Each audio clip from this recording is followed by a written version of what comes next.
નમસ્કાર વહાલા વિદ્યાર્થી મિત્રો, કેમ છો? જેકે એજ્યુકેશન ચેનલમાં તમારું હાર્દિક સ્વાગત છે. આજે આપણે ધોરણ 7 વિષય હિન્દી કે જેનું દ્વિતીય સત્રાંક પરીક્ષાનું પેપર સોલ્યુશન જોઈશું, જેના કુલ ગુણ 80 રહેશે. તો ચાલો વિદ્યાર્થી મિત્રો સોલ્યુશન કરીએ. फर्स्ट निम्नलिखित प्रत्येक प्रश्न के उत्तर के लिए दिए गए क्रम विकल्पों में से सही विकल्प चुनिए. पहलू, जीवन में उन्नति करने के लिए खाली जगह आवश्यक है तो सी शिक्षा. बीजू, समारोह के मुख्य अतिथि कौन थे? तो डी महादेव गोविंद रानडे. त्रीजू, शिवाजी के कमरे में किसका चित्र था? तो सी भगवान का.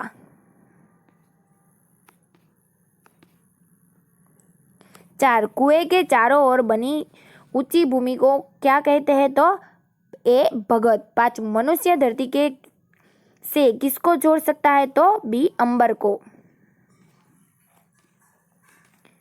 ब, रिक्त स्थानों की पूर्ति कीजिए.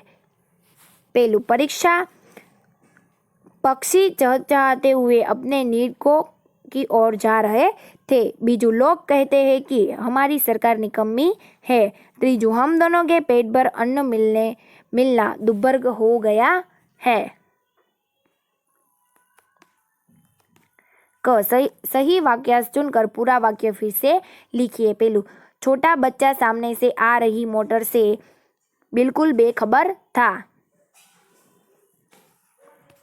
बीजू, मनुष्य सब कुछ सहन कर लेता है परंतु पेट की भूख सहन नहीं कर सकता. त्रीजू, ऑस्ट्रेलिया और न्यूजीलैंड की समुद्र तटों पर लोग खाली नारियल हवा में नहीं उछाल सकते. ड, निम्नलिखित प्रश्नों के उत्तर एक एक वाक्य में लिखिए. पहलू, मालवती को धन की लालच किसने दिया था? उत्तर, मालवती को धन का लालच एक सैनिक ने दिया था. बीजू, सूर्यास्त के समय गांव की कुछ स्त्रियां क्या करने चल पड़ी? उत्तर, सूर्यास्त के समय गांव की कुछ स्त्रियां पानी लेने के लिए घड़े लेकर कुएं की ओर चल पड़ी. थर्ड, लड़कों ने रोने का क्या कारण बताया? उत्तर, लड़कों ने रोने का कारण बताया हुए कहा, उसके पास एक चवन्नी थी जो कहीं गिर गई है. अगर वह नहीं मिली तो माँ उसे बहुत पीटेगी. चौथुं, सुनील के पिताजी माचिस की सारी तीलियों क्यों गिनते रहे? उत्तर, कहीं तीली कम तो नहीं, यह जानने के लिए सुनील के पिताजी माचिस की सारी तीलियां गिनते थे. पांचवं, अपनी एयरलाइन के बारे में भारतीयों को क्या राय है? उत्तर, अपनी एयरलाइन के बारे में भारतीयों की राय है कि वह दुनिया की सबसे खराब एयरलाइन है. 2A, निम्नलिखित प्रश्नों के उत्तर लिखिए. पहलू, चौथी स्त्री ने अपने बेटे का क्या परिचय के पैसे कैसे दिए? उत्तर, चौथी स्त्री ने कहा कि मेरा बेटा तो एक साधारण लड़का है, वह न गंधर्व सा गायक है, न भीम सा बलवान और न बृहस्पति सा बुद्धिमान. मैं उसकी प्रशंसा कैसे करूं? इस प्रकार चौथी स्त्री ने एक सीधे साधे लड़के के रूप में अपने बेटे का परिचय दिया. डॉक्टर कलाम ने इस ईमेल से हमें क्या सीख दी है? उत्तर, डॉक्टर कलाम कहते हैं कि हम सरकार चुनने के लिए मतदान करके निश्चित न हो जाए. हम ऐसा न सोचें कि अब हमारी सारी जिम्मेदारी चुनी हुई सरकार उठाएगी, हमारे सारे काम सरकार करेगी. हमें रद्दी कागज की कूड़ेदान में डालने की तकलीफ नहीं उठानी चाहिए. सामाजिक समस्याओं के बारे में भी हम अपना स्वार्थ ही देखते हैं. बाहर से दहेज का विरोध कर चुपके से दहेज लेना बहुत ही गलत बात है. इस प्रकार इस ईमेल से डॉक्टर कलाम ने हमें एक सच्चे नागरिक के रूप में अपनी जिम्मेदारी निभाने की सीख दी है. त्रीजू, आप किसी को प्रामाणिक इंसान कहते हैं? उत्तर, जो व्यक्ति अपनी मेहनत की कमाई से सिवाय और किसी धन की का प्रयोग नहीं करता उसे मैं प्रामाणिक इंसान कहता हूँ. प्रामाणिक दुकानदार वस्तु का सही दाम लेता है. प्रामाणिक अधिकारी कभी किसी से रिश्वत नहीं लेता. प्रामाणिक टैक्सी वाला मीटर में देखाई दाम से अधिक किराया लेता है. इससे लोगों को मैं प्रामाणिक इंसान कहता हूँ. ब निम्नलिखित प्रश्नों के उत्तर एक एक वाक्य में लिखिए। पहलू, बेटी अपने पाँव पर कैसे खड़ी होगी? उत्तर, बेटी पढ़ लिख कर अपनी मेहनत से अपने पाँव पर खड़ी होगी। बीजू, कवि ने मनुष्य को क्या पहचानने के लिए कहा था? उत्तर, कवि ने मनुष्य को अपनी शक्ति पहचानने के लिए कहा था। त्रीजू, मनुष्य किसके समान धीर है? उत्तर, मनुष्य धरती के समान धीर है। चौथू, बेटी धरती पर किसकी तरह चमकना चाहती है? उत्तर, बेटी धरती पर चांद की तरह चमकना चाहती है। थर्ड, सही वाक्य चुनकर पूरा वाक्य फिर से लिखिए। पहलू, गगन पे चमके चंदा, मैं धरती पर चमकूंगी। बीजू, मनुष्य जितना चाहे उतना ऊंचे जा सकता है क्योंकि उसकी उड़ान नभ से भी ऊंची है। ब निम्नलिखित प्रश्नों के सविस्तर उत्तर लिखिए। पहलू, मनुष्य यदि हिम्मत से काम ले तो क्या हो सकता है? उत्तर, मनुष्य यदि हिम्मत से काम ले तो धरती पर पाँव को बढ़ने से रोका जा सकता है। दुनिया में बढ़ने वाली पशुता कम हो सकती है। इस प्रकार मनुष्य यदि हिम्मत करे तो दुनिया को बदला जा सकता है। बीजू, आप जीवन में क्या करना चाहते हो? उत्तर, मैं जीवन में समाज और देश की सेवा करना चाहता हूँ। मैं लोगों को बुरे व्यसनों से छुटकारा दिलाऊंगा। जाति पाति का भेद मिटाकर सबको समता का पाठ पढ़ाऊंगा। देश में बढ़ रही बेईमानी और भ्रष्टाचार मिटाऊंगा। मैं एक आदर्श समाज का निर्माण करना चाहता हूँ। मैं अपने देश की जनता को सुखी बनाना चाहता हूँ। क निम्नलिखित मुहावरों के अर्थ लिखकर वाक्यों में प्रयोग कीजिए। पहलू, प्राण न्यौछावर करना मतलब जीवन समर्पित करना। वाक्य, भगत सिंह ने देश के लिए अपने प्राण न्यौछावर कर दिए। बीजू, कदम रखना मतलब पहुंचना। वाक्य, चांद पर कदम रखना अब कोई आसान बात नहीं है। ड निम्नलिखित प्रश्नों के विरुद्धार्थी शब्द लिखिए। अमृत तो विष, पाप तो पुण्य, जीवन तो मृत्यु, ऊंचा तो नीचा। निम्नलिखित वाक्य में विराम चिन्ह लगाइए। जो आप स्क्रीन पे देख रहे हैं कि विराम चिन्ह कहाँ कहाँ उत्तर में लगे हुए हैं। 4, निम्नलिखित वाक्यों में रेखांकित विशेषण का भेद बताइए। पहलू, परिश्रमी छात्र कभी असफल नहीं होते तो परिश्रमी तो गुणवाचक विशेषण। बीजो, अब्दुल 20 किलो का आटा लाए तो 20 किलो એટલે કે परिमाणवाचक विशेषण। ब नीचे दिए गए शब्दों को उचित क्रम में रखकर अर्थपूर्ण वाक्य बनाइए।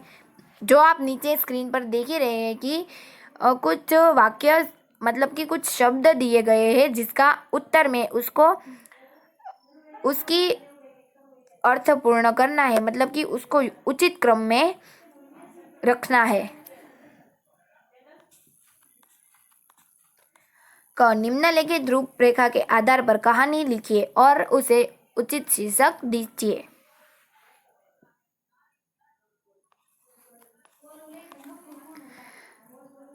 बकरी की चतुराई एक सरवाहा था। वह रोज बकरियां चराने के लिए जंगल में जाता था। एक दिन एक बकरी घास चरते चरते कुछ दूर निकल गई।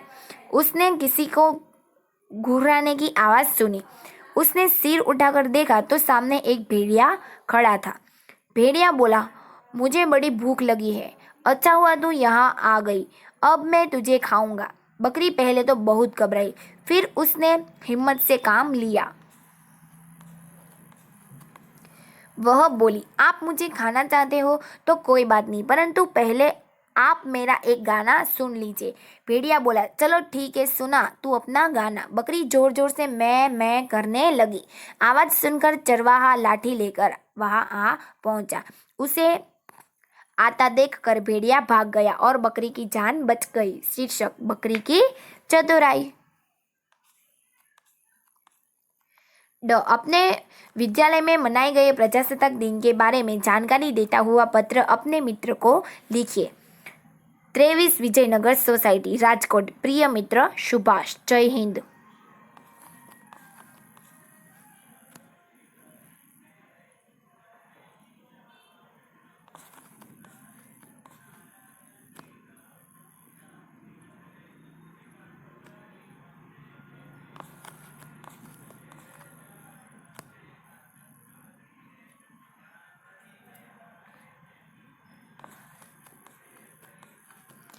5 निम्नलिखित प्रश्नों में से किसी एक विषय पर 100 शब्दों में निबंध लिखिए। तो पहला निबंध है एक किसान की आत्मकथा, दूसरा मेरा देश भारत, तीसरा यदि मैं शिक्षक होता और चौथू मेरी प्रिय नेता, जिसका निबंध नीचे है।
ब, निम्नलिखित परिच्छेद का सारांश लिखिए।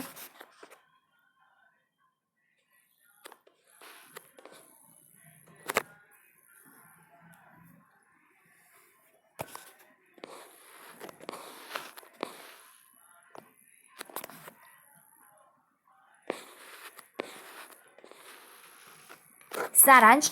एक दिन एक शिकारी एक पेड़ के नीचे सो रहा था। जो ही उसके मुंह पर धूप आने लगी, एक राजहंस ने अपने पंख फैला दिए ताकि शिकारी के मुंह पर धूप ना आए। यह देखकर राजहंस से ईर्ष्या करने वाला कौवा शिकारी के सिर पर चोंच मारकर उड़ गया। शिकारी उठा और गुस्से में आकर बाण चला रहा था कि इसके पहले ही राजहंस उड़ गया। राजहंस को मरवाने के लिए कौवे की युक्ति धरी की धरी रह गई। थैंक यू वाला विद्यार्थी मित्रों, all the best for your exam.